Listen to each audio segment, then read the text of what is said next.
In Philosophical Investigations number 243, Wittgenstein poses the following question. He asks if it is conceivable that, quote, there be a language in which a person could write down or give voice to his inner experiences, his feelings, moods, and so on, for his own use. Well, can't we do so in our ordinary language? But that is not what I mean. The words of this language are to refer to what only the speaker can know, to his immediate private sensations, so another person cannot understand the language. End quote. Here, Wittgenstein raises the possibility of a private language. It must, in order to be truly private, be a language that refers to things unknown by anyone else. Because otherwise, the author of this private language would merely be taking the linguistic concepts from pre-existing languages and translating them into a novel, artificial language, so to speak. So, for example, Tolkien's Elvish language in Lord of the Rings, one could colloquially say was private at one point in time, at the point in time at which he hadn't yet shared it with anyone. But it's not as if Tolkien himself was raised without language and had to invent it for himself privately. He, in fact, knew many languages. He was trying to create a new one based on what he knew, which would be translatable into existing languages. A truly private language for Wittgenstein is not like this. It would have to consist of signifiers that refer to things which only one person knows of, solely for the purposes of communicating with himself. In other words, this language would be unintelligible to someone else without access to the same sensations. The issue of the communicability of inner states was a real problem of conscience for Wittgenstein. In the period in which Wittgenstein was getting back into philosophy, because remember, he stepped away for many years, he went to go retire to being a school teacher, thinking that with the Tractatus he had solved the problems of philosophy and could step aside. But he gradually started to come to believe that the problems were in fact not solved, and he started getting back into philosophy, and around this time he wrote the work Philosophical Remarks. And this is a sort of transitional work between Wittgenstein I and Wittgenstein II. During this time, he adopted a verification model for determining whether a sentence was meaningful or nonsense. This is also the time when he's giving his lectures to the Vienna Circle, which were, he was invited to give talks in a private setting, and normally they just took the form of Wittgenstein lecturing. But this theory is that we shall recognize a sentence's sense if we consider what verifies it. And so to understand a sentence means to know how to decide whether it is true or false. According to Norman Malcolm, Wittgenstein likely expressed these ideas in his lectures to the members of the circle, and this is between 29 and 1931. And we can see Wittgenstein's influence insofar as they adopt this model that sentences which lack a verification are meaningless. But as early as 1932, according to G.E. Moore, Wittgenstein had recognized a great problem with that criterion. And that problem is that the declaration that one is in pain, specifically the sentence, I have a toothache, cannot be verified. No matter how emphatically someone tells us that he is in pain, or having some other sensation, no matter how much physiological knowledge or data that we gather, at the end of the day, we don't have access to their subjective experience. We may take it on faith that other people are having similar experiences to our own and can experience similar sensations to ourselves, and that they do, but we can't verify it. Certainly not to an absolute certainty. We can't verify it with any kind of experiment. The experiments would only tell us about, again, empirical data, but not about the experience, the phenomena, the sensation that the person's having. Wittgenstein writes about this in 246 of Philosophical Investigations. Quote, in what sense are my sensations private? Well, only I can know whether I am really in pain. Another person can only surmise it. In one way this is false, and in another nonsense.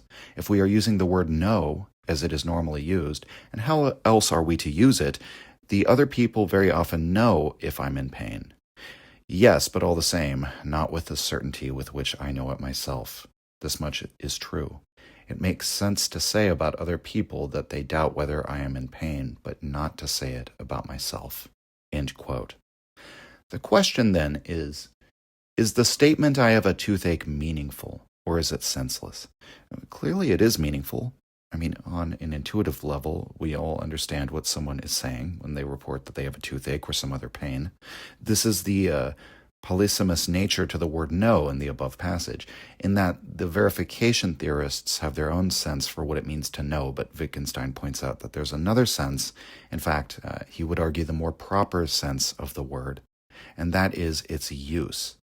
In the sense in which we normally use the word "know," no one doubts whether they know that someone with a broken leg, for example, is in pain, especially if it's your loved one. You're not liable to doubt it.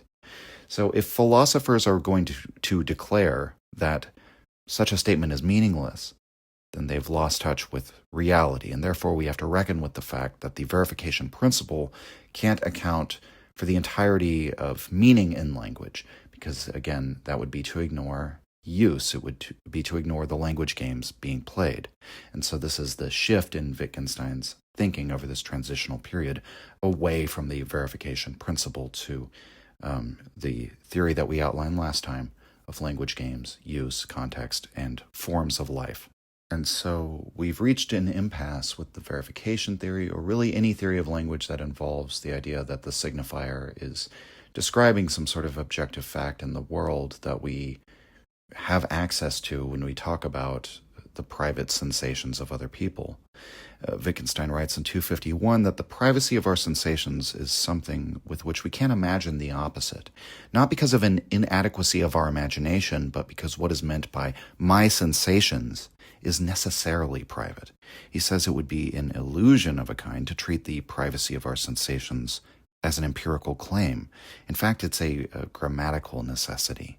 And so here we've discovered a useful sentence in which it is a grammatical necessity that no verification can be done. It's necessary that we can't verify it because it refers to something private. If we call to mind everything that Wittgenstein has said that we talked about previously about language games, that sentences have a use within a group activity, a shared activity. They have meaning insofar as they facilitate playing the game. These games typically have rules and objectives, but ultimately Wittgenstein doesn't think we can come to a determination as regards the uniting principle of all games. He sees the concept as designating a family of phenomena, a crisscrossing, overlapping set of affinities. It's a family resemblance in which some traits, such as hair color, eye color, gait, temperament, height, and build, and so on, are shared by some members of the family, but not others. But in an overlapping fashion, we can see how they're all sort of related together. They resemble one another, even though there's no one essential trait that they all have to possess in order to be called a member of the family. There's no necessary component. The same can be said for rules in the language games. Our understanding of what a rule means or what it demands of us, or the framework for interpreting the rule, or how the rules affect the game. None of this can be stated in universal terms. Again, we can only note the resemblances between how rules are applied or used. The second analogy we also considered involved the description of language games as tools. All the tools in a toolbox bear a familial resemblance to one another. But Wittgenstein argues that there's no one uniting definition for what makes something a tool, perhaps other than the fact that they're all things we use. But as to what use we make of them or what use means in a given context, we cannot say, except in that given context. We can never speak in general terms. We always have to look to the particular. If you want to understand the meaning of a sentence, you have to understand how it's used, not in some general abstract sense, but in the context and circumstances in which it's being employed.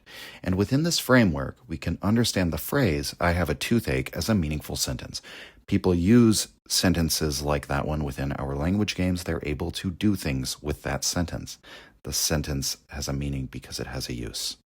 And yet, it's at this point where we come face to face with the far-reaching implications of Wittgenstein's project here in the Investigations.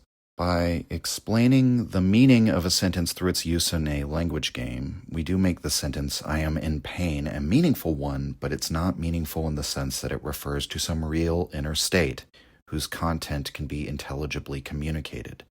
That's simply not what language does. One could argue from the standpoint of evolutionary biology that language did not evolve to fulfill those ends. One could argue that even if we wish to do so with language, it simply doesn't even provide a tool for this purpose. This is because when we speak of communicating our so-called inner content, which can't be verified and to which others can never have access as a grammatical necessity, that's what we're speaking of here. When we talk about actually communicating their inner content, finding some way to do that with language, we're trying to import the logic of a private language into the shared language, which is by definition a language game. So the argument is when we use words like pain, what we mean is something like what other people mean when they say pain. We can't share sensory experiences. We can only share the use of the word, which acquires a meaning insofar as it plays a role. By invoking the word pain, we aim at some use or objective. We don't just say, I have a toothache. We say it, for example, to the dentist as part of a language game, which may involve telling him what the problem is so you can exchange currency for dental work. It might be part of a language game in which you're attempting to gain sympathy. It could be, again, a lyric in a song or something like this. Again, the possibilities for talking about things, they're almost endless. To say that we know of the pain of others from their gestures or facial expressions or inarticulate cries does not, for Wittgenstein, really get us anywhere. I mean, certainly there's communication on a level that's not linguistic. It might still be pictorial in a sense, and so it might bear some resemblances to some uses of language.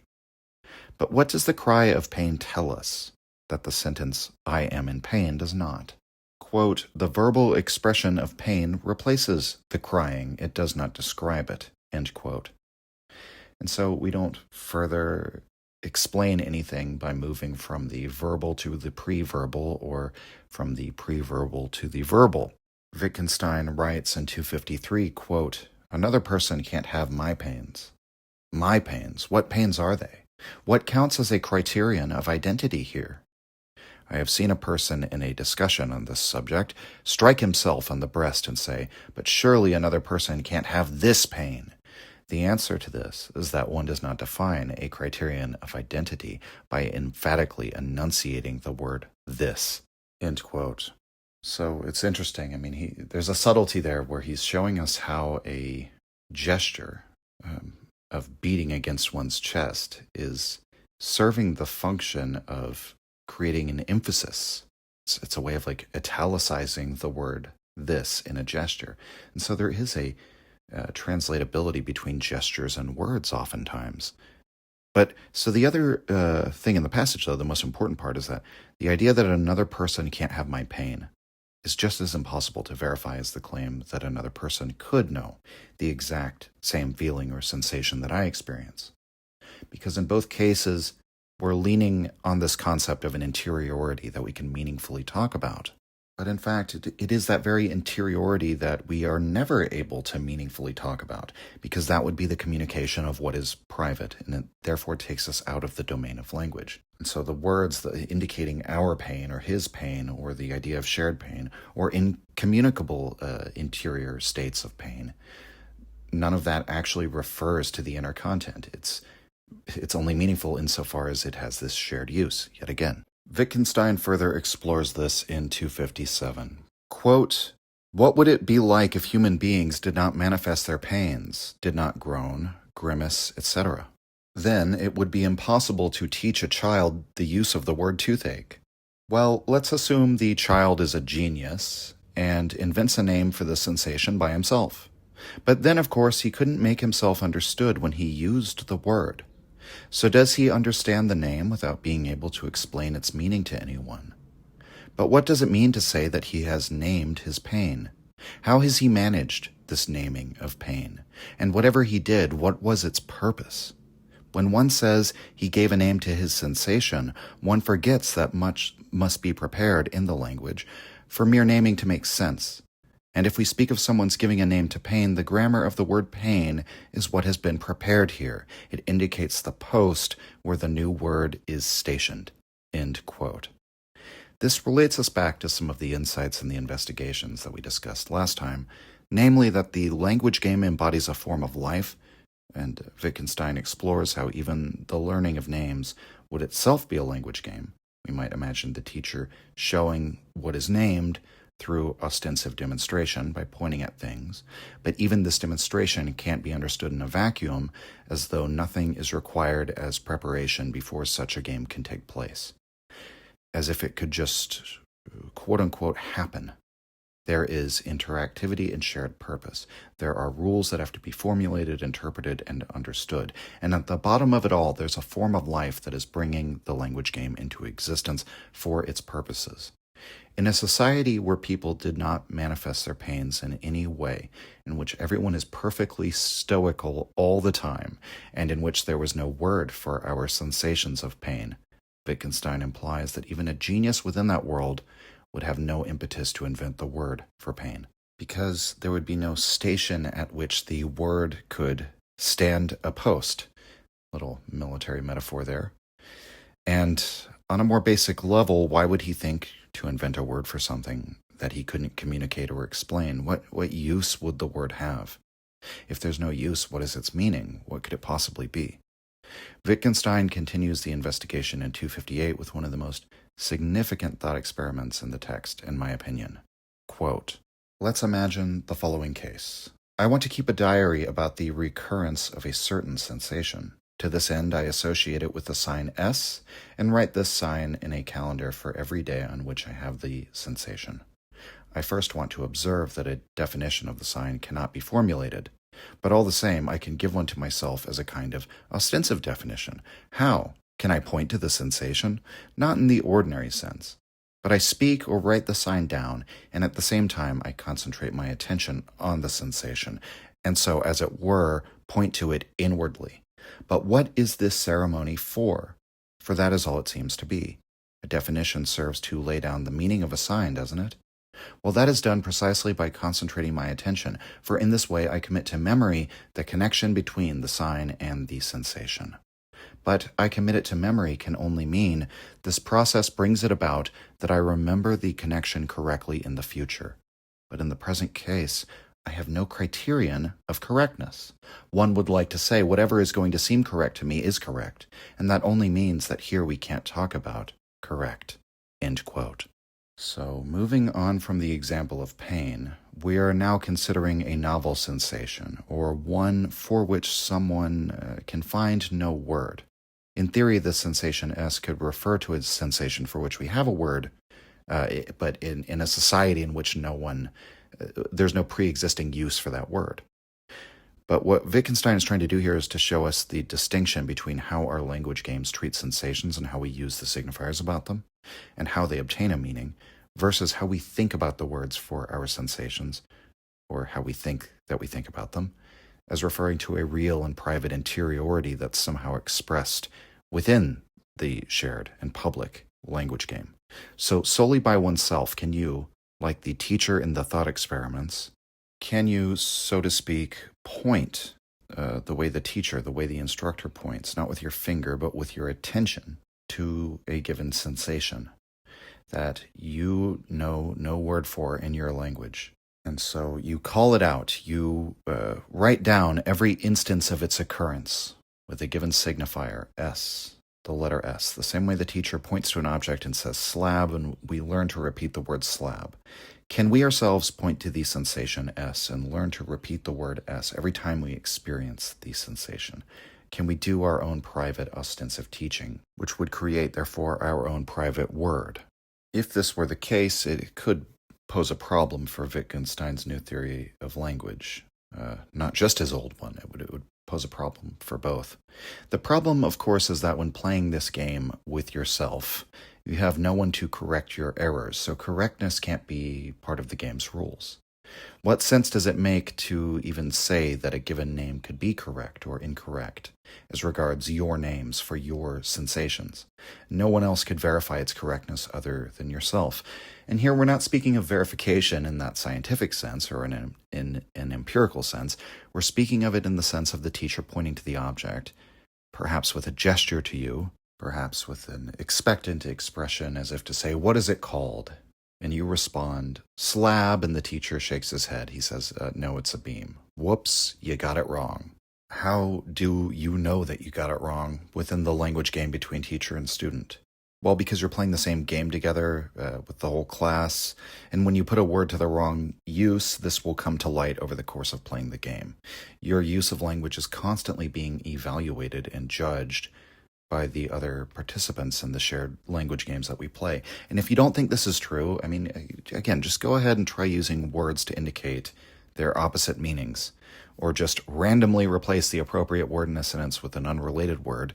Do that at work, do that at a social gathering, and you'll find very quickly that the others in the language game will point out that you're playing it wrong. You're not following the rules of the game, and unless they're philosophers of language themselves, they probably won't put it in those terms. They'll probably say something more apropos to the ordinary language games like, have you lost your mind? But that's the correction, the verification that we're talking about, not the verification of a sentence's truth, nor a scientific verification, but the verification that one is playing the game correctly. Wittgenstein writes in 580, quote, an inner process stands in need of outward criteria, end quote. How do you know that you're playing your own game correctly when you're the teacher and the student, and the referee and the player, the speaker and the listener, and so on? Can we even meaningfully speak of a criterion of correctness here? Quote, I believe this is the sensation S again. Perhaps you believe that you believe it, end quote.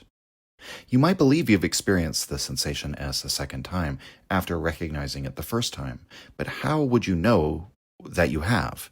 Wittgenstein suggested earlier that we might well say, well, whatever he says is correct. He named it. He gets to decide what it is at any given moment.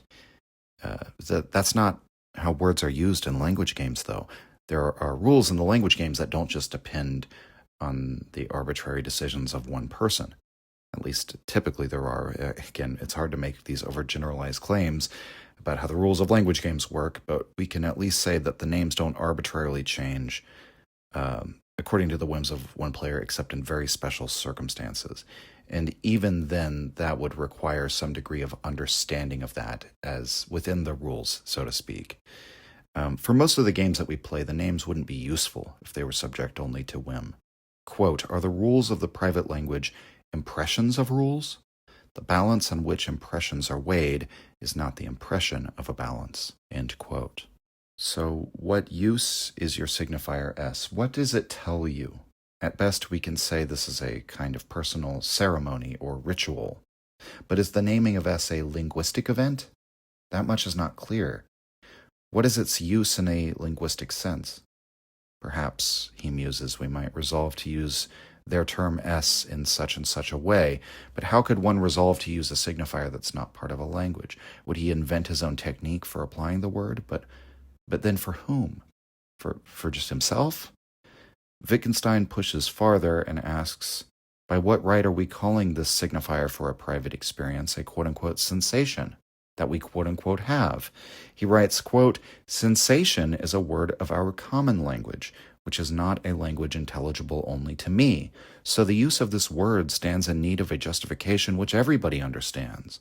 And it would not help either to say that it need not be a sensation, that when he writes S, he has something, and that is all that can be said. But has and something also belong to our common language. So in the end, when one is doing philosophy, one gets to a point where one would just like to emit an inarticulate sound. But such a sound is an expression only in a particular language game, which now has to be described, end quote. Even to call it something, an unknown variable, which is basically what we're doing when we give it the signifier S, is just to, we're just taking a signifier out of our shared language and replacing it with something that seems more mysterious, more unknown. But what function is that signifier serving? How is it being used? It would seem that it's being used for the term sensation, which is a word that already has its use in the language game. And it's a use that does not derive from an epistemological certainty about the nature of inner experience. Wittgenstein pushes further. He tries to imagine any potential use he can find for this sign S. Suppose we hook ourselves up to machines and monitoring equipment we discover that whenever we feel this sensation, our blood pressure rises. And one could then predict a blood pressure rise or notice it happening without the aid of medical equipment. And he says that would seem to be a useful result. But what if we make a mistake?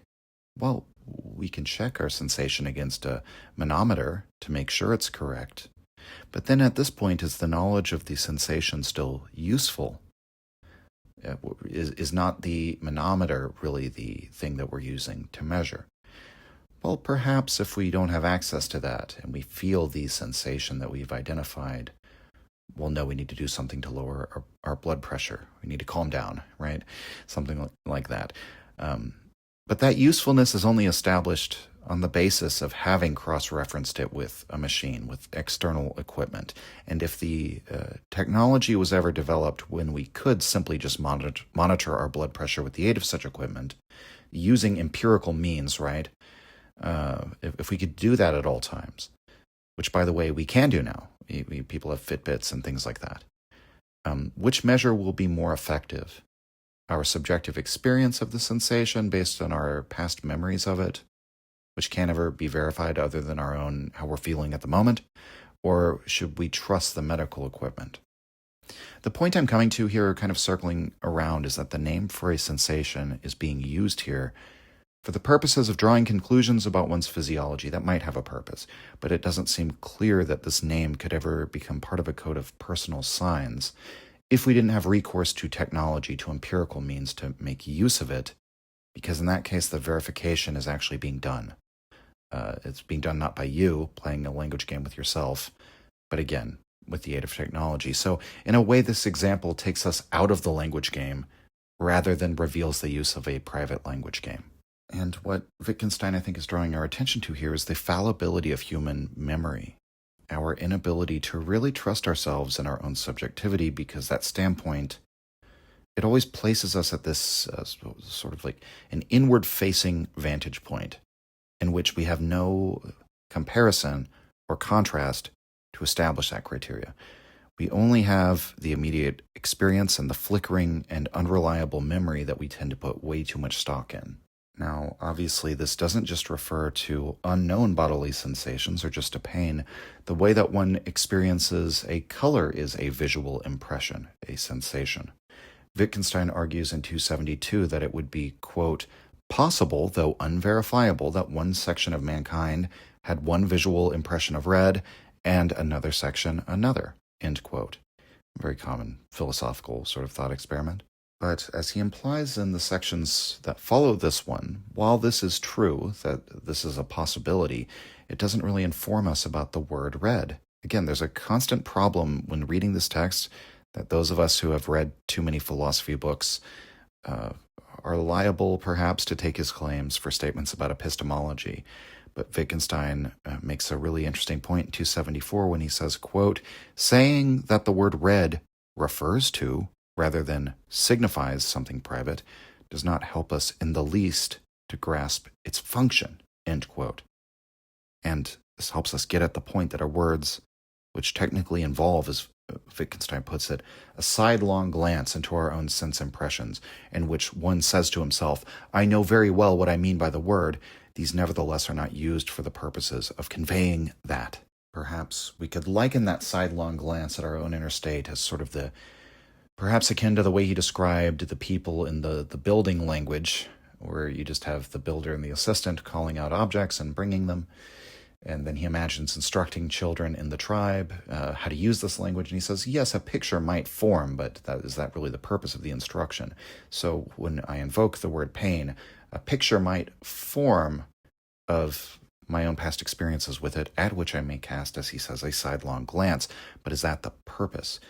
Again, in special philosophical circumstances, we may try to convey that picture of our inner state, or more commonly, we might try to do so in art. But again, we're looking to the function, and see for this number 275, quote, look at the blue of the sky and say to yourself, how blue the sky is. When you do it spontaneously, without philosophical purposes, the idea never crosses your mind that this impression of color belongs only to you. and you have no qualms about exclaiming thus to another. And if you point at anything as you say the words, it is at the sky. I mean, you don't have the pointing into yourself feeling that often accompanies quote-unquote naming sensations when one is thinking about the quote private language, end quote. And that's a really clear, straightforward, and nevertheless fascinating insight that typically when we speak of our visual sensations, so-called, when we do so ordinarily, not philosophically, we're not treating these as interior facts. We treat them as things out there. Or rather, that's how the language treats them. Just like when we say, look how blue the sky is, and point to the sky and not to ourselves. We only sort of point to ourselves with our own attention when we're grappling with these issues of epistemology. Another great passage on this same theme is 278, quote, I know how the color green looks to me. Surely that makes sense. Certainly. What use of the sentence are you thinking of? End quote. And so, in other words, why would someone ever exclaim, I know how the color green looks? Why would you need to make that insistence that you're certain of your own visual impressions? Why would you need to make that claim? We can certainly imagine some cases in which that might be an appropriate thing to utter, and that's why the sentence has meaning, not because the sentence and its intelligibility somehow proves that the color green looks a certain way to you, because a sentence can't prove that. And frankly, it would be a bit insane, if we reflect, to think that it could. So what use do you have in mind? And Wittgenstein loves to respond to these philosophical worrywarts with such phrases as that. And so when we indicate a color, do we mean to indicate the color known to everyone, or the visual impression that we are currently having? It depends on the context, but why is there that possibility in the first place that it's kind of indeterminate? Wittgenstein does not directly answer this question, but he compares our conceptual process of abstracting the visual impression from the object as akin to pulling a membrane off of it. And he says this ought to arouse our suspicion. Whatever the case may be, it seems that any attempt to grasp the meaning of a word for a sensation, with the understanding that it refers to a something called the sensation, and the private knowledge of the individual, if you assume that's the basis for the word, that understanding fails. Again, because there's simply no criterion of verification. And so whatever our beliefs about our interiority, it would seem that language does not communicate that. Quote, it is not, of course, that I identify my sensation by means of criteria. Rather, that I use the same expression. But it is not as if the language game ends with this. It begins with it. But it doesn't begin with the sensation, which I describe. Perhaps this word describe tricks us here. I say I describe my state of mind, and I describe my room. One needs to call to mind the differences between the language games. End quote. And in the section immediately afterwards, we get an elaboration on this point about description, which also involves a sort of a repudiation of Wittgenstein's own previous views regarding the meaning of sentences as pictorial. Quote, what we call descriptions are instruments for particular uses. Think of a machine drawing, a cross-section, an elevation with measurements which an engineer has before him. Thinking of a description as a word picture of the facts has something misleading about it. One tends to think only of such pictures as hang on our walls, which seem simply to depict how a thing looks, what it is like. These pictures are, as it were, idle. End quote. So the portrait on the wall, the still life you have on the wall, it's very different from the kind of picture that we use. But this is what we tend to, for some reason, or at least some of us seem to do this, our imagination leaps to the picture on the wall when we describe language as a picture. So, and going back to earlier, the section before this, describing a room is a very different activity from describing a state of mind. One might even say the word describe takes on a different meaning according to those different contexts. In the same way that a picture, quote-unquote, describes, but pictures can be put to all sorts of uses. All can be said to describe, but what describe means is a different thing in every case, such as a stage plot, or a blueprint, or a treasure map, or an instruction manual from IKEA, or think of the picture of the boxer holding himself in a certain fighting stance that we described last time. we would use these pictorial descriptions for different means in every case. And in every case, we want to do something with them. They're very different from simply a picture hanging on the wall. And I can imagine that someone listening to this might still find themselves unsatisfied at this point in the investigation, because Wittgenstein has said that words for sensations simply replaced the gestures and nonverbal communications of our inner states. So the visual impressions or sensations of pain, we might have expressed those nonverbally, now we express them verbally. It's really all the same thing. And that these words don't really refer to the inner content, but they acquire a meaning according to the language game, the shared usage. We can't even invent a private language for somehow understanding or conveying information about these states. And one might wish to exclaim, quote, "Right, but there is a something there all the same, which accompanies my cry of pain. And it is on account of this that I utter it. And the something is what is important and frightful. Only to whom are we telling this? And on what occasion?" End quote. Wittgenstein's response to this hypothetical reaction is not to deny what the person is saying, but simply ask, what is this insistence on the signifier of pain, having to refer to something that is acknowledged as real? Why are you insisting on this? Surely there must be some purpose to your insistence, right? There must be a context. There must be an objective you have in mind.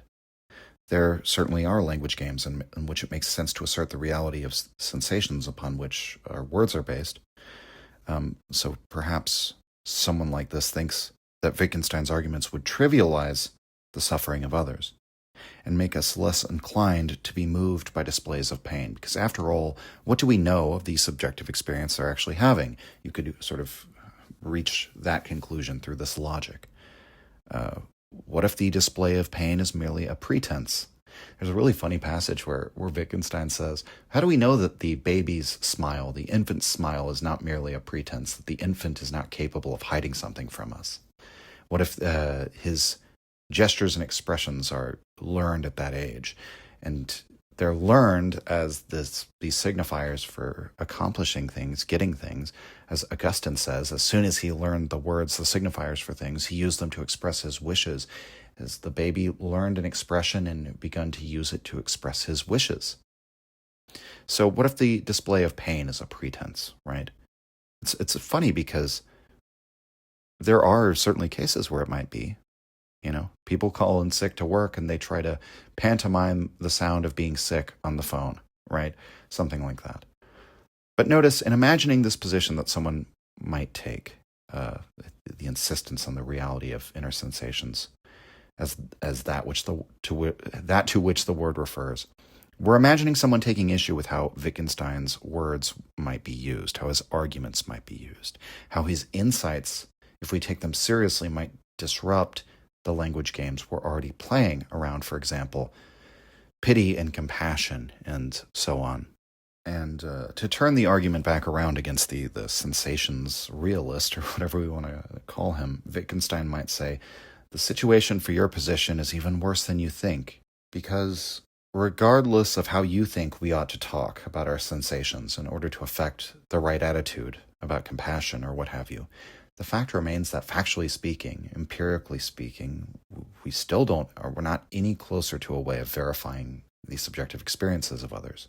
And so from another perspective, we might say, thank God for the signifier. Because without the signifier, which has this power to be useful in the language game, even without having the power to refer to a verifiable conscious experience or anything like this, what would we have in the way of the ability to relieve pain? We would have nothing but a series of atomized, disconnected, private experiences that are incommunicable. And so no one would cooperate in language games that involve the relief of pain. In that completely stoical society, would they even have the practice of medicine beyond just perhaps preserving people's lives? But would they have painkillers, right? Or would they all just, in the stoical society that Wittgenstein imagines, where they have no word for pain and everyone hides it in their gestures and expression, would they all be like Pyrrho, enduring surgery without anesthesia, unable to show their inner state or inner sensation? So, so much for compassion in that hypothetical world. Thank God that we have these signifiers that don't depend on that referent. But in a very real sense, Wittgenstein himself does not seem to personally actually doubt that other people are, seeing colors, feeling pain, and so on. In a way, his attitude is somewhat Humean. We can't rationally prove these things, but we all act as though we know them. And a really elucidating passage for this is 303. Quote, I can only believe that someone else is in pain, but I know it if I am. Yes, one can resolve to say, I believe he is in pain, instead of he is in pain. But that's all. What looks like an explanation here, or like a statement about a mental process, in truth just exchanges one way of talking for another, which, while we are doing philosophy, seems to us the more apt. Just try in a real case to doubt someone else's fear or pain. End quote. So it seems to me that Wittgenstein is not advocating that we walk around, denying, modifying our language to say that we merely only believe that others are in pain. We only believe they're in a state of fear or whatever, because that's really to say nothing more than what the signifier already indicates. It does indicate our belief in the reality of the inner states of others, because that's a reflection of our form of life, so to speak, but this doesn't require an inner referent to become useful. It doesn't require an ontological certainty, empirical verification. It doesn't require a metaphysical argument of any kind in order to become useful. And one could argue that, in fact, it's the only thing that would be useful is having signifiers for pain to help in the game of relieving it. And Wittgenstein, in the next section, goes on to explicitly reject the potential characterization of his argument that he's reducing these inner sensations to nothing. Quote, you again and again reach the conclusion that the sensation itself is a nothing. Not at all. It's not a something, but not a nothing either. The conclusion was only that a nothing would render the same service as a something, about which nothing could be said. We've only rejected the grammar which tends to force itself on us here. The paradox disappears only if we make a radical break with the idea that language always functions in one way, always serves the same purpose, to convey thoughts. End quote. And I think, that's one of the sort of the radical claims in the investigations, that we're always, perhaps implicitly or unconsciously, or just as a tendency, falling back into this habitual idea of language as the thing that conveys my thoughts, that's what it's a tool to do. I take something interior, something authentic to myself, I encode it into the common signifiers, and by doing so, make my inner content communicable, intelligible to others. And Wittgenstein is saying, no, that's not what's happening. Talking about what is truly private is actually impossible. The referent for our sensations isn't a something, it's not even a nothing. It just can't be talked about, because the only way it acquires meaning would be for something to be taken into the commons, where it's not defined by interiority. There's a great analogy in section 293 that, through image, shows us very clearly what Wittgenstein thinks the situation is as regards the communication of sensations. Quote, suppose that everyone had a box with something in it, which we call a beetle. No one can ever look into anyone else's box, and everyone says he knows what a beetle is only by looking at his beetle. Here it would be quite possible for everyone to have something different in his box. One might even imagine such a thing constantly changing. But what if these people's word beetle had a use nonetheless? If so, it would not be as the name of a thing. The thing in the box doesn't belong to the language game at all, not even as a something, for the box might even be empty. No one can divide through by the thing in the box. It cancels out whatever it is. That is to say, if we construe the grammar of the expression of sensation on the model of object and name, the object drops out of consideration as irrelevant. End quote. It's the name beetle in the thought experiment that has use and therefore meaning. The object itself, quote unquote, is irrelevant. So the name has a meaning, the object is irrelevant, at least in this case. It's not even a definite something, maybe the box is empty. If we recall back to the points we discussed in the previous episode, Wittgenstein completely acknowledges the existence of such a language game in which we name objects. That's really the only thing that we do, and we assign them, as it were, a name tag, a signifier, like sticking a post-it note on it. But he simply argues that's not the only language game, names don't have to name an object, and even if they originally did so or were thought to do so, it's no requirement to the name to do so. It has nothing to do with the name's sense. Now, I can imagine that many of you still perhaps have a nagging doubt, and I think that Wittgenstein's book can be seen as, at least in part, a continual wrestling with nagging doubts, and he's very good at articulating them. So what about, for example, the simple assertion that when someone says they're in pain, we then suppose it's the same pain that we have had? And Wittgenstein says, saying it's quote-unquote the same doesn't get us anywhere. One example of when someone might assume that's the same kind of pain is if you have a similar experience, right? So if a musician loading gear throws his back out, and then he speaks to another musician who says, "Oh, that happened to me. I felt the same thing you felt, man," right? They're making this claim. And Wittgenstein says that saying it's the same doesn't get us anywhere because that would be like saying you already know what the sentence... So his argument is that what we're trying to do is, by analogy, we're saying, I've had this pain, and so all I have to do is sort of imagine that and then move it, change its location to another person, right? He says the sentence, it's 5 p.m. If you know what that sentence means, could you then extrapolate the meaning of the sentence, it's 5 p.m. on the sun? Well, that shift from the time being 5 o'clock in some particular place on Earth to the surface of the sun, which is the thing by which we use to tell what time it is on Earth. And just speaking of the whole sun, right? Because presumably you could maybe create some sort of new dating or time system based on the orbit of planets you could see from the surface of the sun, assuming you have the technology to live there without being incinerated. But nevertheless, we're just saying on the sun itself, it's 5 p.m. Sure, you know what that means from past contexts that you are familiar with, but by putting it in this new one, it now becomes meaningless. Saying, well, it's just the same thing, but now it's on the sun instead of the earth, that doesn't get us anywhere. So this is in section 350, quote, "I know well enough that one can call 5 o'clock here and 5 o'clock there the same time, but do not know in what cases one is to speak of its being the same time here and there," end quote. Again, returning us to a particular case and denying that language expresses a general understanding, rather denying that's what language always does.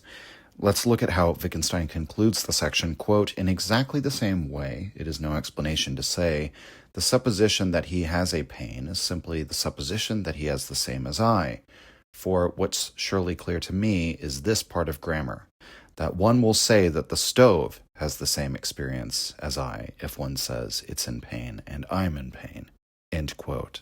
It's a very odd example to use, but in context with the thought experiments that Wittgenstein has been using leading up to this passage, there's a sense to it, because he's already expressed in a previous section how strange it is that we attribute pain to a body. Because, in theory, if bodies can experience pain, then why don't we attribute pain to rocks or other inanimate bodies? And he argues that in actual fact, when a human being is in pain, let's say they're having their limb amputated on the battlefield, when we draw our attention to their pain and we point to it with our attention, we don't draw that attention to the limb.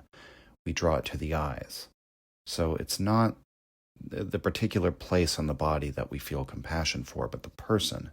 So why would we attribute pain to animate bodies and not inanimate ones? Or why would we preclude the notion that subjective experience or sense impressions could be going on within inanimate bodies like stones? Philosophically speaking, yet again, you will never get to an absolute certainty that such experiences aren't going on. The simple response, really, is that inanimate objects aren't playing a language game with us, so we don't attribute sensations to them. Continuing to the next section, this is 351, quote, "Yet we keep wanting to say a sensation of pain is a sensation of pain, whether he has it or I have it, no matter how I come to know whether he has a pain or not." I might go along with that. And when you ask me, don't you know then what I mean when I say that the stove is in pain, I can reply, these words may lead me to imagine all sorts of things, but their usefulness goes no further. And I can also imagine something in connection with the words, just now it was 5 o'clock in the afternoon on the sun, such as a grandfather clock which shows 5. But a still better example would be that of the application of above and beneath to the globe. Here we all have a quite clear idea of what above and beneath mean. I see well enough that I am on top. The earth is surely beneath me. And don't smile at this example. We are all taught at elementary school that it is stupid to talk like that. But it is much easier to bury a problem than to solve it. And it is only a reflection that shows us that, in this case, above and beneath cannot be used in the customary way, that we might, for instance, say that the people at the Antipodes are beneath our part of the earth, but must then also recognize it as right for them to use the same expression about us. End quote. The example at the end, at a glance, may be difficult to relate to the beginning of this train of thought, but what Wittgenstein is drawing our attention to in this example is that we get a sense for the terms above and beneath according to our standpoint, literally at the point at which we stand, in the sense that Heraclitus says the way up and the way down are the same road. You stand at the foot of the mountain looking at the road that leads up to the summit, and it is the way up, and that's true, right, in that context. But from the peak of the mountain, it's the way down. And so it's both things, and it's appropriate to talk about it as the way up from a certain standpoint. It's appropriate to talk about it as the way down from a certain standpoint.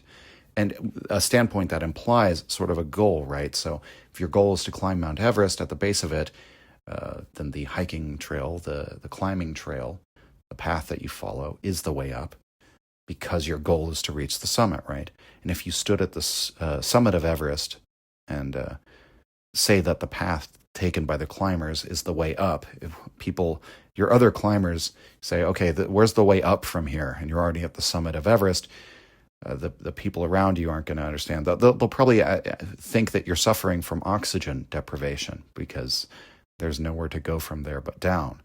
And so in a customary sense, it's quite ordinary to say that the ground is beneath you, right? But in a context in which we're thinking about our antipode on the other side of the planet, who is beneath who? It depends on who is speaking and why they're speaking. And so the meaning here, I think, is that we can apply words in a seemingly meaningless way, even if we trace out what we are saying by only one or two steps of logic, such that one could say that the earth is beneath my feet. That wouldn't require too esoteric of an analysis or too penetrating of an insight to say, well, to someone standing on the other side of the globe from you, perhaps in China, you're beneath their feet. That much is obvious, right? So you don't have to penetrate that far to see the statement is quote-unquote meaningless, but this doesn't make the sentence, the earth is beneath my feet, actually meaningless in the language game.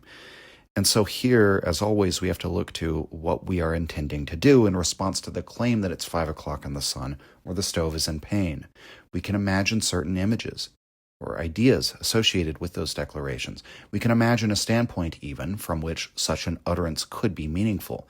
We can imagine maybe one day we'll have AI appliances that are actually intelligent and have subjective sensory experiences of pleasure and pain. I don't know why we would want to do that, but let's say that happens. And in that world, the stove can be in pain. Maybe it tells you it's in pain because maybe we determine that it's advantageous to program pain experiences into appliances and machines so that they know when something's broken, similar to your own physiology. That's presumably the reason, quote unquote, why you feel pain. So you have a broken leg, your body's telling you, get off that leg, right? By giving you the extreme pain. So maybe we want the stove and other appliances to know when something's wrong, and the AI can say, help, it hurts, right? So that sentence, that obviously isn't the sense that Wittgenstein imagined for that sentence, right? Because I don't think he would have predicted AI and all these things, but that's quite beside the point.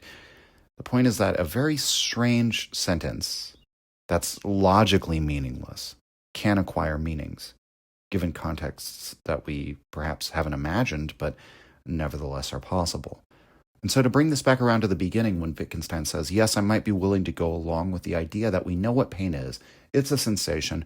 We don't have to know whether others experience pain in the way that we do. We take that for granted. And why am I willing to go along with this? Because In the same way that in the use of sentences like this, it may be like saying the earth is beneath my feet, right? We can deconstruct the sentence and its implications, its meaninglessness, but that would depart from its use, and thus the real meaning of the term. And in the following section after that one, 352, Wittgenstein zeroes in on the impulse that is expressing itself here, he thinks, although he doesn't really put it in those terms. It's more Nietzschean language. But we want to say it must be either this or that. It must be X or not X. Whether we know the answer or not, it must be one of the two, just logically speaking. It's as if we wish to say God would know, God would see, even if we don't know. It has to be one or the other. And this is very real, right? I have talked about this a lot. The desire for immaculate perception that many philosophers chase after. We really want to be able to invoke the view from nowhere and claim that certain facts would be true, even if no one were there to perceive them or interpret them. And so, quote, when it is said, either he has this sensation or he doesn't, what primarily occurs to us is a picture which already seems to determine the sense of the statements unequivocally.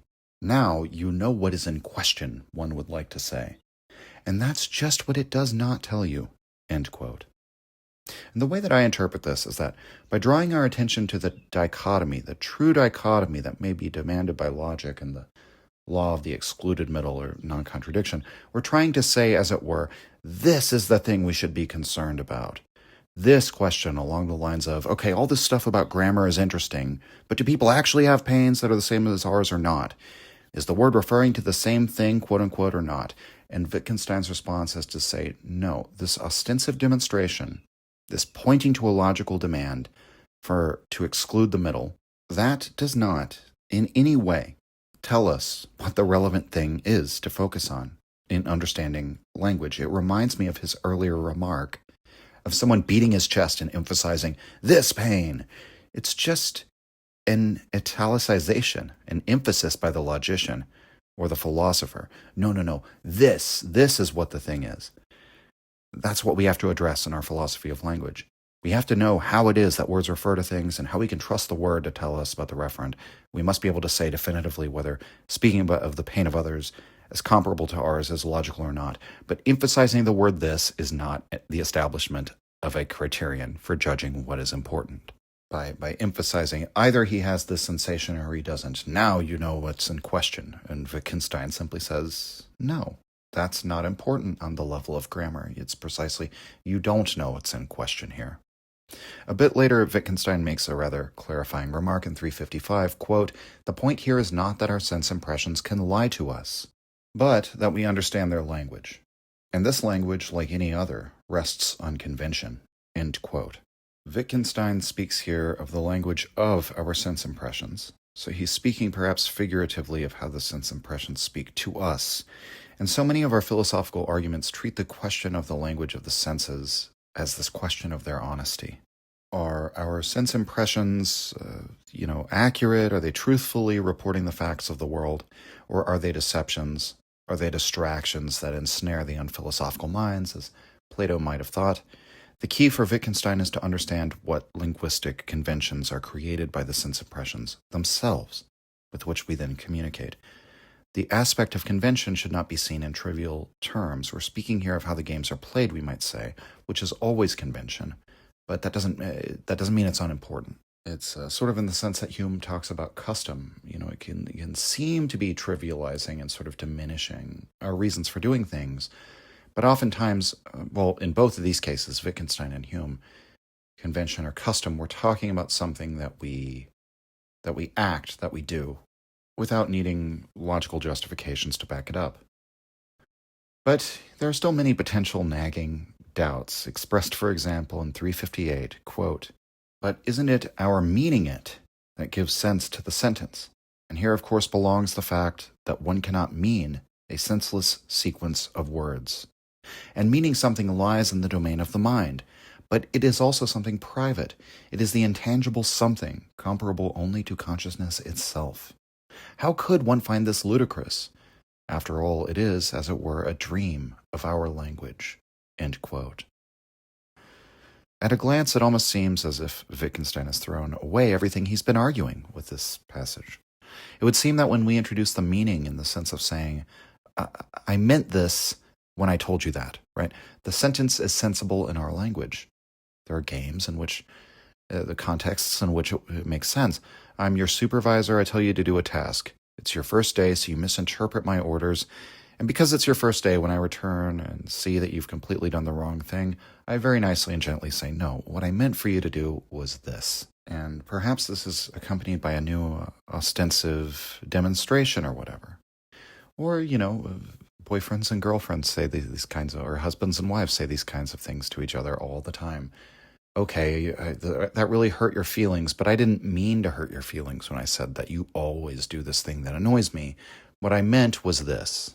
So we can comprehend that there is this interior knowledge of one's intended meaning to a sentence, which can be quite different from its received meaning. But isn't the fact that we intend to mean something responsible for our sentences becoming sensible? Whether or not that is the case, it would certainly seem that in our own subjective experience, a sentence does express our meaning, of which we only have a private knowledge. At least we talk about it in these terms, which makes it true in some sense. And in the same sense that no one doubts their consciousness, how can we doubt the inner experience of meaning something as we speak? And we know this private meaning is distinguished from the words themselves because of misinterpretations, and because of the possibility of being deceptive, saying what we don't mean. So they can be decoupled, and it seems like the real meaning is always there nevertheless. And so in the language that we currently use, in the language game we're already playing, we have just expressed the existence of a private sensation, or a private something at least, the distinction between what you mean and how that meaning is expressed or interpreted. But is this really a problem for Wittgenstein? I mean, he says it's a dream of our language. So according to the grammatical logic, it's sensible to talk in this way. And Wittgenstein is not quarreling with how we actually speak. He's not imposing an ideal for language that our ordinary use doesn't meet. We talked about this last time. That's never his point throughout the investigations, I would argue. And so our interiority is again affirmed by convention. But it would be a mistake to say that this requires an epistemological justification for affirming such things. In fact, such a justification would be impossible. That's no reason, on the other hand, not to indulge the dreams of our language. You'd be a bad player of the games if you didn't do that. And thus, at many points, it seems as though the philosophical investigations are veering into nominalism or fictionalism, or these sort of skeptical metaphysical positions regarding the reality, or rather in this case, the unreality of names and concepts. Nominalism being that the name doesn't actually refer to anything real, or the category. The names for non-material things aren't actually. Those don't presuppose the ontological reality of an object. I'm putting this very, very badly, very sloppily. It would be that, is the idea of a thing itself a thing? The nominalist position would essentially be no. And Wittgenstein explicitly denies that he fits into this framework. That, again, would be to misunderstand the vantage point of his philosophy. We're trying to drag him back into the old philosophical frameworks before the linguistic turn, if we categorize him this way. Thinking from his perspective, in which one always analyzes philosophy by looking to the grammar, and not thinking, but looking to its use, that can take some getting used to, and it can take a while to get your head around it, and arguably Wittgenstein himself is not entirely consistent in this regard. But the pivot that he's attempting takes us in a very real sense beyond epistemology. Language, I would argue, becomes the setting of the new first philosophy. Wittgenstein writes in 383, quote, "We do not analyze a phenomenon, for example, thinking, but a concept, for example, that of thinking, and hence the application of a word. So it may look as if what we were doing were nominalism. Nominalists make the mistake of interpreting all words as names, and so of not really describing their use, but only, so to speak, giving a paper draft on such a description," end quote. So the nominalist says it's all names that don't refer to any actual ideas, like they're not potential or ideational objects, exists purely as a concept and not as a type of thing. This was an issue that troubled the earlier Wittgenstein, the nature of concepts referring to things that don't exist, but rather they were said to subsist on reality. Because of the potential infinitude of these subsistent things, one philosopher remarked it would create a kind of ontological slum. So the nominalist insists that no such things exist, nor do they even need to be said to subsist. But again, these are all ontological questions. This focus does not fix our attention on how these apparently empty concepts are used.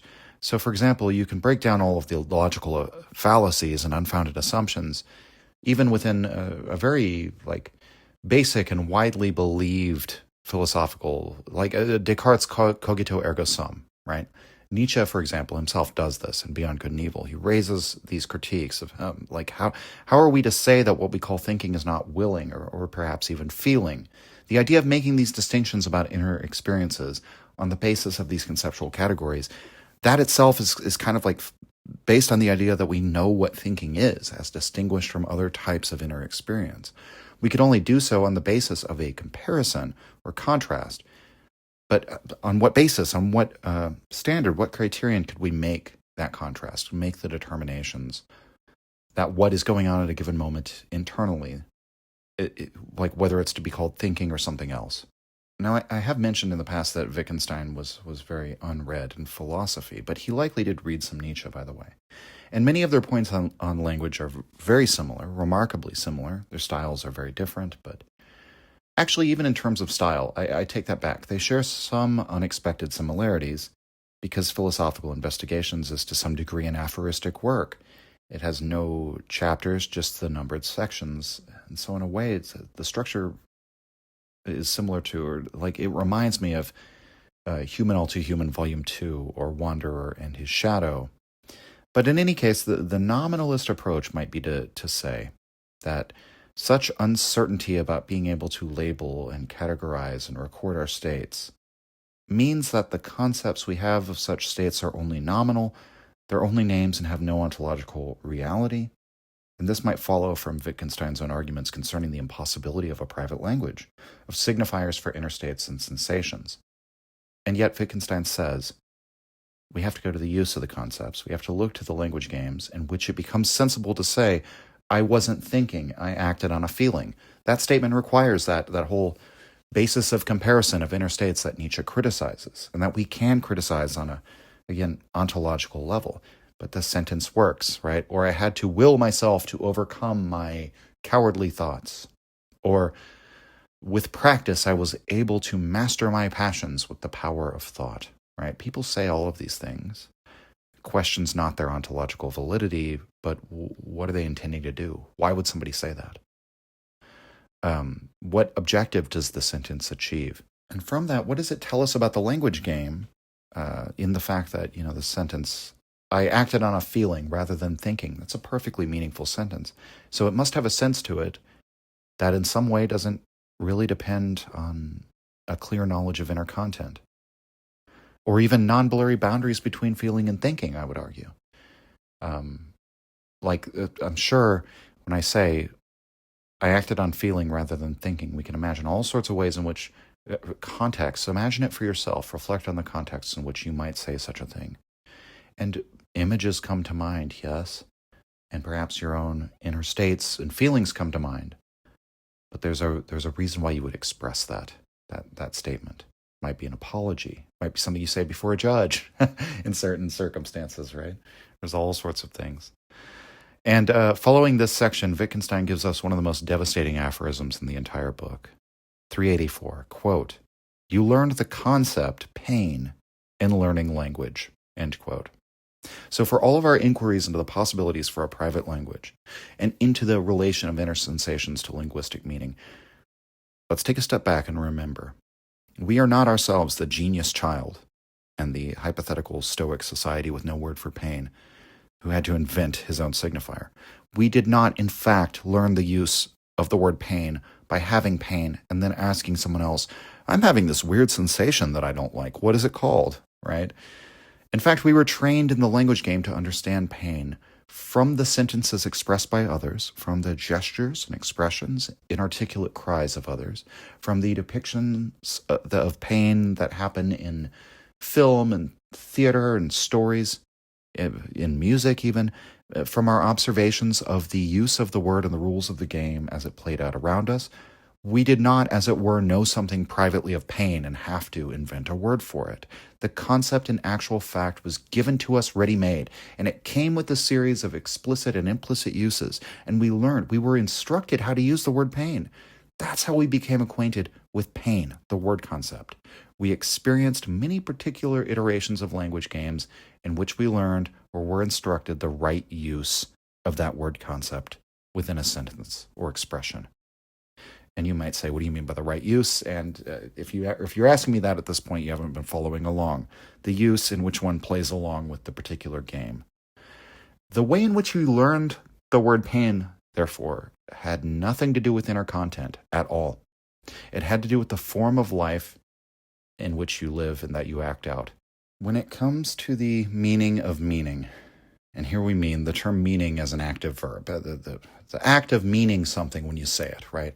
Wittgenstein later provides a rather straightforward description.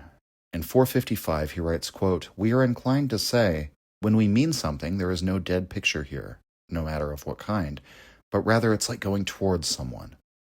End quote. So we go towards the thing we mean. Next section, quote, "When one means something, it is oneself that means. So one sets oneself in motion. One rushes ahead." End quote. Next section, quote, "Yes, meaning something is like going towards someone." End quote. When someone says, "I mean to say this," "I meant to do that," and so on, we're indicating a pull towards something, perhaps in terms of attention, perhaps in terms of desire.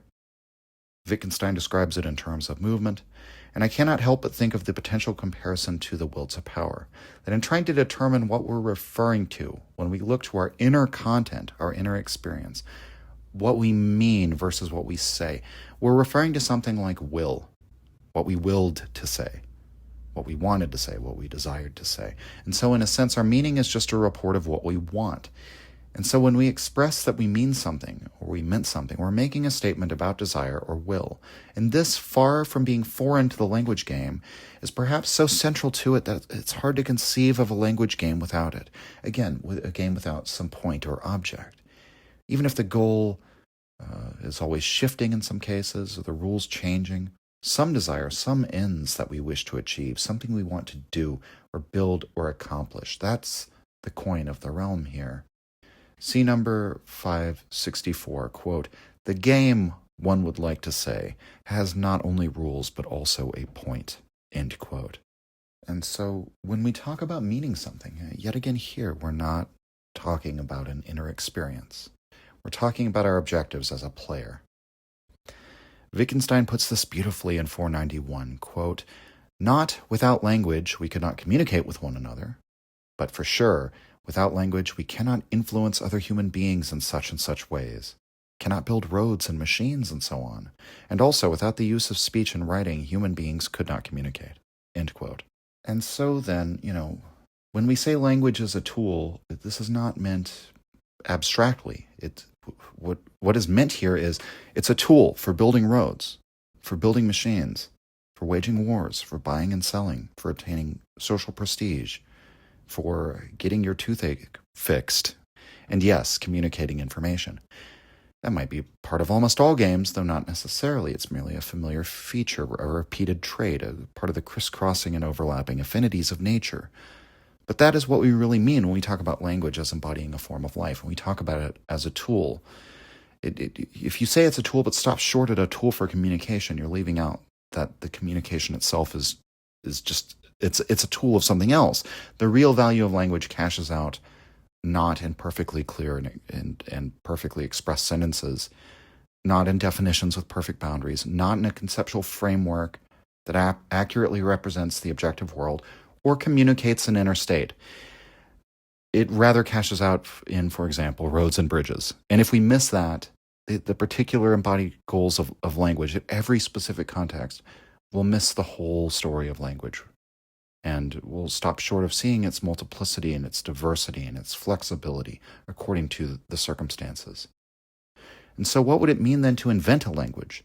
And presumably human beings do this all the time. I mean, there was no language for writing computer code until we invented one. Now there's many languages for doing that. But the new game that we set for ourselves, we might say, demanded that new language, right? We're always inventing languages, and it surprises no one. We take it for granted that we have this capacity. Wittgenstein writes in 492, quote, "To invent a language could mean to invent a device for a particular purpose, on the basis of the laws of nature, or consistently with them. But it also has the other sense, analogous to that in which we speak of the invention of a game. Here I am saying something about the grammar of the word language by connecting it with the grammar of the word invent." End quote. And I love this passage. It draws our attention once again to the fact that even the positive claims that Wittgenstein makes over the course of these investigations, such as this one, they have to be understood with a new sense if we follow him in his position on language, and that we can't step outside of our language in order to talk about language, or in order to talk about inventing languages, from, as it were, the position of meta-language or something like that. And so from this new standpoint, you can perceive or recognize, by connecting the grammar of the word language with that of the word invent, we're really talking about inventing a new tool or a new device. Of course, Wittgenstein can't give only one sense to that sentence, only one context in which it can be understood. He also brings in games, once again in the sense of inventing a literal game, a way to pass the time or amuse ourselves. And many of the games that we play in language are very similar to this, right? Perhaps in contrast to the games with an objective selected out of necessity, there are games with an objective selected out of whim, or we might say taste. And the thing is, one could easily find themselves wondering, as they approach the end of this text, Philosophical Investigations, whether or not one would be better to use the metaphor of the game, thinking here of chess, tic-tac-toe, basketball, or whatever, or the metaphor of the tool. Both seem applicable in different circumstances, and it isn't clear if there is a consistent, intelligible story about how these two parallel concepts stand in relation to one another. Is a game really just a form of tool? Is a tool just a form of game? That's the kind of thing I think you shouldn't do with Wittgenstein's Philosophical Investigations, because that will in no way heighten your understanding. At the end of this odd and memorable book, you will probably not find yourself thinking that language has been unriddled. Now we have a perfect system for understanding it in all its intricacies. Rather, while I felt a sense of clarity about the general outlines of what language signifies, I felt as though the picture drawn out by the investigations is necessarily blurry, necessarily a work it's willing to work with rough boundaries. And I would say language, after reading this book, to me became all the more interesting and mysterious because it raises all of these new possibilities for language. And we mostly talked about things that language really, according to Wittgenstein, isn't doing in this second episode on the Philosophical Investigations. But it's amazing all of the things that it can do. One of the most famous lines in the Investigations is 309, quote, "What is your aim in philosophy? To show the fly the way out of the fly bottle," end quote. In giving us his aim, Wittgenstein is not presenting a doctrine, but a picture, a creative illustration. And like all pictures, you can take Wittgenstein's meaning in multiple ways, according to your sense for what he was doing. The image of letting the fly out of the fly bottle could invoke lots of ideas about his aims. In my interpretation, philosophy has been buzzing around in the same circular movement for a long time, bottled in by its own limited thinking. What is the answer for this problem? Wittgenstein prefers to teach, here as elsewhere, by pointing, by showing the fly the way out of the bottle, pointing him to the exit, looking to the particular, turning our eyes to how the words are actually used, studying how the meaning of a sentence is taken, even if it's not, strictly speaking, logical. And if we do this, there will be nothing hidden from us in language. The significance of the signifier will shine out clear as daylight. For all of our wrestling with nagging doubts, at the end of the day, language really hides nothing from us. It really is as if we grasped the meaning of words and sentences at a stroke, so long as we're indoctrinated into the playing of the game. But that's just my interpretation. In fact, all of these episodes, they're just my interpretation. Wittgenstein is one of the most interpreted philosophers out there, perhaps unsurprisingly, because, as I mentioned at the beginning of the first part, he's debatably the most important philosopher of the 20th century and affects this linguistic turn. That's often said about Wittgenstein, that it's with him everything changes. The paradigm itself shifts.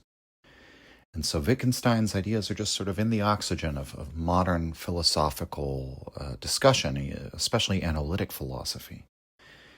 But there is something paradoxical about that, right? Where Wittgenstein, if you look to his aims, or my sense for his aims, is, again, trying to take us back down from the metaphysical to the everyday use. He's trying to get us not to think, but to look. He's trying to make things, I think from the beginning of his career to the end, he's trying to make things very clear away all of our sort of meaningless gunk, and just allow us to see clearly, trying to show us the way out of the fly bottle.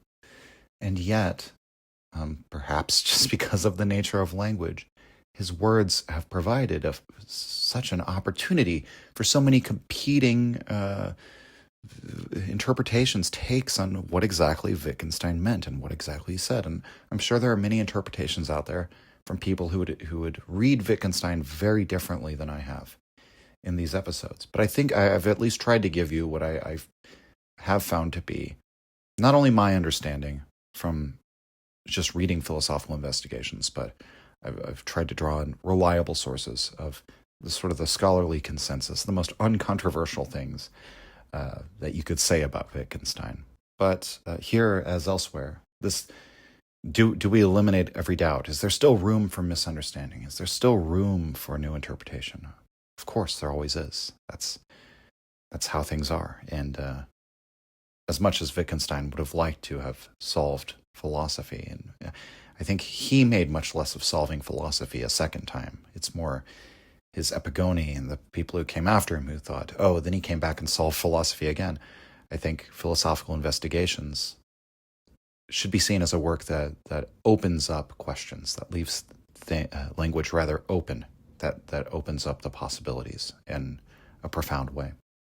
Thank you for joining me, everyone, on this excursion into Wittgenstein. As mentioned in the episode descriptions, the entire reason for covering Wittgenstein, well, not the entire reason. It was a poll on Patreon where Hume and Wittgenstein were sort of neck and neck, and it was a very close vote, so I decided I'll do some episodes on Wittgenstein as well. And the things I include in the polls are often things that I wanted to talk about anyway, for my own reasons. And if you've read my book, The Ritual Madness of Rock and Roll, you'll know I mentioned Wittgenstein, and particularly the content that we talked about here about private language and communication of interiority through language, the fact that this is sort of impossible. And in that book, the reason why I brought that up was sort of seeing art as not a language, but a different form of communication from the linguistic that primarily deals with emotion rather than information. And there are many ways in which I would even revise the aesthetic theory that I give in that text, but it's Wittgenstein. Like, my own interpretations of Wittgenstein have even changed within the 5 or 6 years between writing that book and now. And that's just fine. I had I think the aesthetic theory in that book, not to go off on a tangent here at the end of the episode, but one of the ways that you can see that is that the aesthetic theory in that book is conveyed as part of me as the protagonist in the novel, working out a struggle with my personal issues around art and trying to discover the purpose of art in my life, right? Why am I doing this? Why am I doing something that's not lucrative? It's not, it doesn't seem to have made progress in any sort of like material sense. How would I explain what I'm doing as an artist, like to a space alien? Like, what is the meaning of this? What is the value of this? And so all of the aesthetic theories that I came to in grappling with that, both in the notebooks I wrote on that tour and then kind of when I revised it and really formalized the arguments later, you can see that as part of the character arc, right? This is autobiographical, so I'm speaking of myself as a character, even though I'm also a real person, obviously. But as part of the character arc that I was as a protagonist in my own novel, the conclusions that I come to about art that allow me to justify artistic activity in a philosophical sense mirror my own personal sort of coming to terms with art that happens in the book, that actually happened in my life. And so I guess on the theme that I started these episodes on Wittgenstein on, you don't ever solve a philosophical problem. You find solutions that work at a particular time and place for you. that facilitate your actions, quicken your activity, as Goethe says. And it should be no surprise if later on, just like Wittgenstein 1 and Wittgenstein 2, come to a completely different, a total transformation of what you thought before. And so, but Wittgenstein was important to writing that book, and I've always, Philosophical Investigations is just a fun book to pick up and read and thumb through and look at and go through all the thought experiments for yourself and think through it, right? So yeah, thank you for joining me, everyone. It's been fun diving into analytic philosophy. It might be a first for the podcast, but there's an obvious reason and an obvious sort of similarity, family resemblance between Wittgenstein and Nietzsche on many points. So I hope you've enjoyed it. That's all, everyone. Signing off. If you enjoyed the Nietzsche Podcast or found it helpful, you can visit us and support the show at patreon.com/untimely-reflections. The link is in the description. Or just share the show with any of your friends that you think might enjoy it or on social media. Thank you for your support.